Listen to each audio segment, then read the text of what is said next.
तो इस वीडियो की कहानी की शुरुआत कुछ इस तरह से होती है। हालांकि ये एक इंजीनियर प्लस यूट्यूबर की कहानी है और इस पूरी कहानी को यहाँ पे जो आप देख रहे हैं वो पिरोने की एक जबरदस्त मंथन मतलब एडिटिंग की जा रही है। चलिए इस कहानी को पूरी तरह से समझने के लिए हम कहानी की शुरुआत में चलते हैं। तो यहाँ पे देख सकते हैं रात के 2 बजे हैं और सुबह की टेंशन में इस बंदे से सोया नहीं जा रहा है। ऐसा क्यों, वो आपको कहानी के अंदर पता चलेगा। आपको लग रहा होगा ये क्या ही बकवास यहाँ पे कर रहा हूँ मैं, ये कहानी कहानी क्या बोल रहा हूँ। बट कोई नहीं, हम कहानी में आगे बढ़ेंगे और इस कहानी को समझेंगे और आपको सारे क्वेश्चंस का आंसर मिलता जाएगा। तो हम मिलेंगे अब कब, अगली सुबह। तो ये अगली सुबह हमारी कुछ इस तरह से शुरुआत होनी थी बट हुई नहीं। क्यों? क्योंकि यहाँ पे हमने एक ऐसा वीडियो डाला है जो कि मेरा खुद का वीडियो नहीं, क्योंकि यार मैं भाई साहब कैमरा लेकर के नहीं सोया था तो उसको मैं रिकॉर्ड नहीं कर पाया। तो चलिए हम वापस से अपनी एक्चुअल कहानी के अंदर आते हैं। मेरे साथ क्या हुआ, मैं सुबह उठता हूँ, सुबह का वीडियो रिकॉर्ड नहीं हुआ तो डायरेक्टली मैंने क्या किया वो मैं आपको दिखाता हूँ।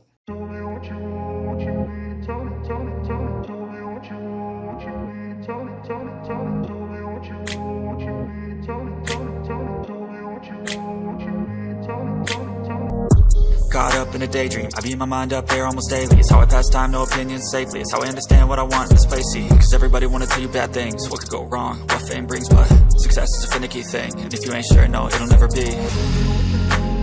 I don't wanna let myself down, myself down.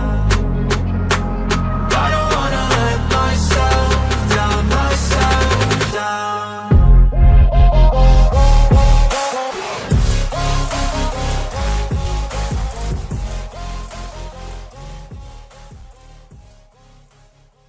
तो भाई साहब हमने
चल तो रही थी सीधा सीधा, बट अचानक से किसी ने मुझे एक चैलेंज दिया जिसको मुझे इसी कहानी में ऐड करना था और इस कहानी ने एक नया मोड़ ले लिया। तो वो चैलेंज क्या था, वो ये रहा।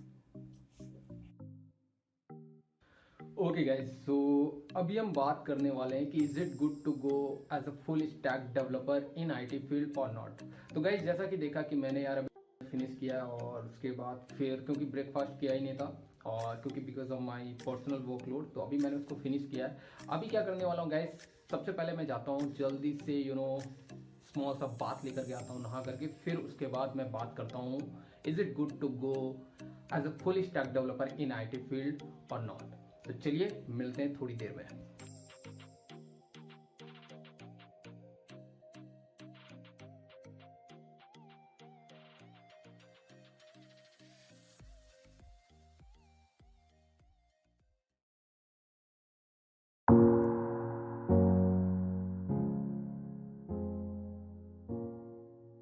तो फाइनली हम कहानी के एंड में पहुंच गए हैं। अब बात करते हैं कि is it good to go as a full stack software developer in a company और नॉट।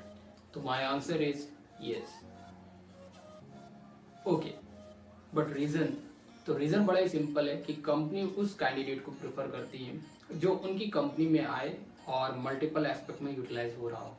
ना कि वैसे कैंडिडेट को जो सिर्फ और सिर्फ सिंगल रिसोर्स की तरह उनकी कंपनी में यूटिलाइज हो, तो उनके लिए कहीं ना कहीं वो उतना ज़्यादा यूजफुल कैंडिडेट नहीं होगा। हो सकता है कि आप सोचेंगे कि सिर्फ और सिर्फ एक सिंगल लैंग्वेज को जो जानता होगा तो उसको तो कभी कंपनियां हायर ही नहीं करेंगी। हायर करती हैं, लेकिन उनका काफ़ी हाई एक्सपीरियंस होता है, तभी वो एक सिंगल रिसोर्स के रूप में उसे अपनी कंपनी में यूटिलाइज करती हैं। उतना ज़्यादा क्योंकि वो इफेक्टिव नहीं होता उनके लिए अकॉर्डिंग टू द कंपनीज। तो इसलिए मार्केट के अंदर फुल स्टैक डेवलपर की ज़्यादा डिमांड है nowadays. And the second reason, अगर आप कंपैरिजन करेंगे जो सिंगल चीज को जानता है और जो मल्टीपल चीजों को एक्सप्लोर कर रहा है, मतलब फुल स्टैक डेवलपर, उसका पैकेज मैक्सिमम टाइम पे हाई जाता है। ठीक है, अब मेरे से पूछोगे क्या इसका कोई डिसएडवांटेज है?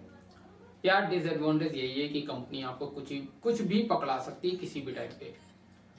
आप कहोगे कि यार लेट्स से कि back and, front end, database कुछ भी दे सकती है, तो यहाँ पे आप कभी कभी फ्रस्ट्रेट हो सकते हैं। बिकॉज सी, हर एस्पेक्ट में एक फुल स्टैक डेवलपर उतने ही क्यूरियोसिटी के साथ वर्क करे ये जरूरी नहीं है।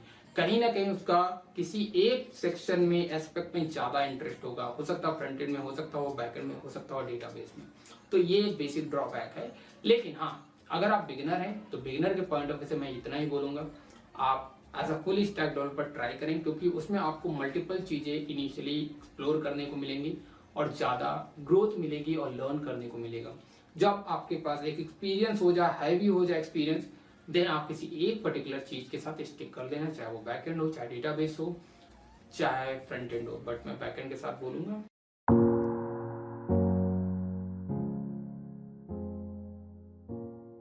अरे रुको रुको यार, इस कहानी का सारांश तो सुनते जाओ। तो कहानी का सारांश है कि हमारी जिंदगी कुछ इसी तरह से होती है। कभी हम ज्यादा दर्द में होते हैं, कभी कम दर्द में होते हैं। क्योंकि एक इंजीनियर प्लस यूट्यूबर की कहानी को जिस तरह से मैंने दर्शाया है वो आपको समझ में आया होगा।